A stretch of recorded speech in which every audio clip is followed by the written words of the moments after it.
Greetings, Lowlifes. This is your voice guy bringing you the league's Week 2 recap. Chaos ensued across the NFL as the most dangerous place to be is apparently leading by double digits in the fourth quarter. Shout out to the Browns, Ravens, and Raiders for attempting to all be co-owners of this week's Brazzers Choke of the Week award. Let's get to the recap. First up, we had the battle between Week 1 losers. Caesar's throw to Johnson versus Dom's fast like a NASCAR.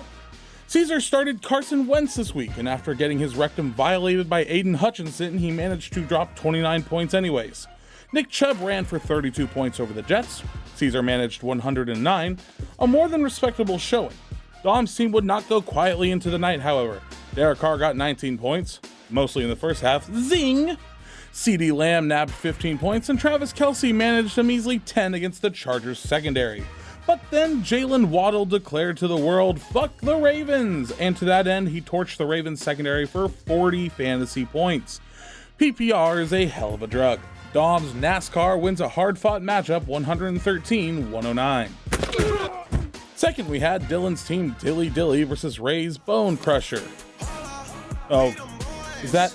Oh God, oh no, I knew we had two Cowboys fans in the league, but holy fucking shit, they're playing each other. Somebody ring the Weed and Boys alarm. Everybody clench your asses and hold on to your loved ones. The end is nigh. We are higher than DEFCON 1. We are at DEFCON Cowboy, folks. Tell my wife I love her. The planet Mars has taken form of Jerry Jones's face and is speeding towards Earth. Get down!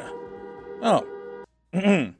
Mars is 79 million miles from Earth, so according to the velocity of Jerry Jones's planet-sized face, we have, checks my wristwatch, until the end of the NFL's regular season before we all die a horrific Weed and Boys themed death. Okay, might as well keep recapping then. Young Buck Dylan's highest score was the Tampa defense with 28 points, and only Mahomes broke double digits.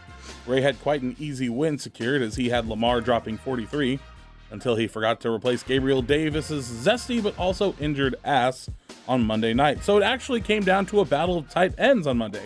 Ray manages to pull it out with a majestic 3 points from Austin Hooper, securing him the 91-86 victory.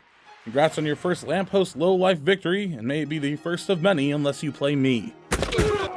Next up, we had Scott's Fukin versus Matt's whole 9 centimeters. Scott's squad led off with Herbert dropping 24 points on Thursday night. His second highest score was his kicker, the fishy man Tyler Bass.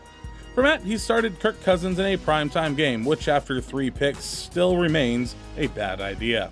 Notably, he had Tua Tagovailoa on his bench with 41. His receivers bailed out 34 points between them, and Christian McCaffrey went for another week without getting hurt. Matt didn't miss Tua's performance, however, winning this one 95-84. Up fourth, we had the battle of the big A's. Albert's team, Dr. Hoptologist versus Alex's On the Air and Ground, aka O-Tag. The Hoptologist started famous Jameis Winston, who reverted to his old self, throwing 3 picks. His starting receivers are 2 of the most unlikely scorers in league history in Curtis Samuel and Josh Palmer, but they did combine for 36 total points somehow. Jonathan Taylor's running attack got stuffed by the Jaguars of all teams. The number 1 overall pick scored a measly 7. He only scrapped together 79 points, and while Alex's team, led by Aaron Rodgers and kicker Brandon McManus, well, they didn't fare much better. Most of his team did break double digits, but only just.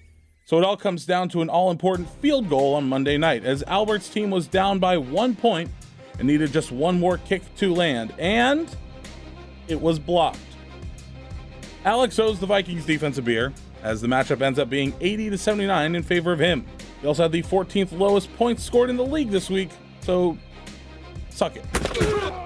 Next up, we had Alan's team It's-A-Me versus Bob's Butt Kickers. Bob had quite the blow-up with Tyreek dropping 42 points. Trevor Lawrence piled on 19, and Jamar Chase added a reasonable 11 points.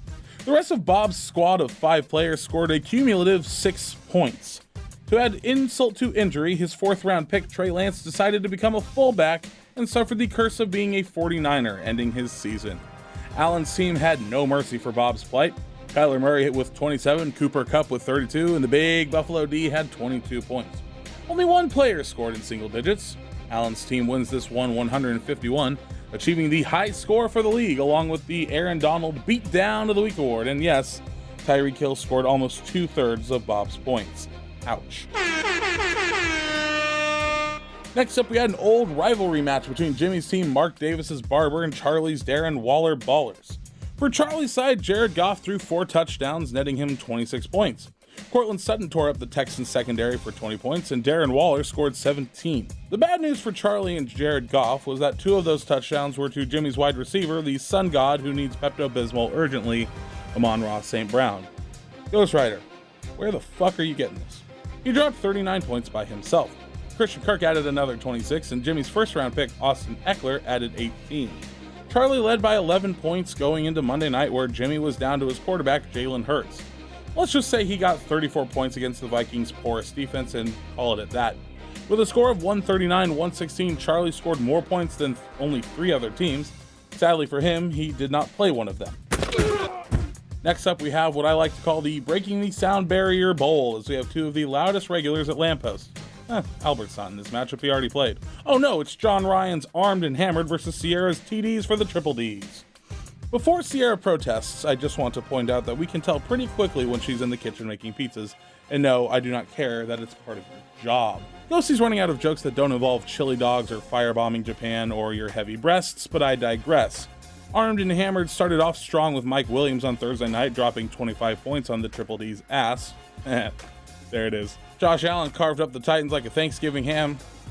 I think Ghosty has his holiday dishes messed up there for 30 points. The only problem, 4 of Josh Allen's touchdowns went to Stephon Diggs, who was on Sierra's team. Diggs scores 25 with Rashad Bateman and Matt Stafford adding 21 each.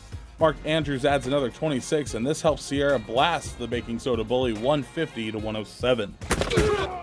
We've saved the best for last this week, as first place John Clive Can't Lose to Gary faced off against reigning champ Rashad's ABC Easy as BBC.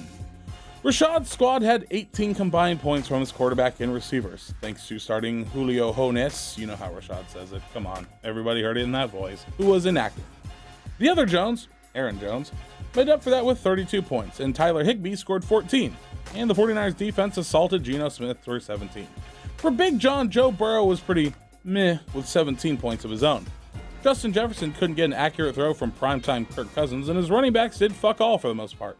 The reigning champs reigned supreme in this matchup, 103-87. Now it's time for the awards. First off, we have the R. Kelly's Whiz Kid of the Week award. As a reminder, this does go to whichever manager started the player who scored the most points above projections. This week it goes to Dominic and his team Fast Like a NASCAR for starting Jalen Waddle, who scored 27 above his projection. I'll be on you. Trip, trip, trip. Next, we had OJ's Fastest Runners of the Week, which is awarded to the team who had the highest scoring running backs for the week. This week it goes to Rashad and his team ABC Easy as BBC for starting Aaron Jones and Jeff Wilson Jr., both combining for 44 points. Damn! We have the much maligned Brazzers Choke of the Week, which goes to the other rookie this time, Dylan, for losing to last place Bone Crushers. What are you doing, step bro? Just don't tell Jared Jones he got this award, young buck. And last but certainly not least, we have the Lowlife of the Week, which goes to whichever team beat the highest ranked team for the week, and it goes to Rashad and his team ABC Easy as BBC. Congrats!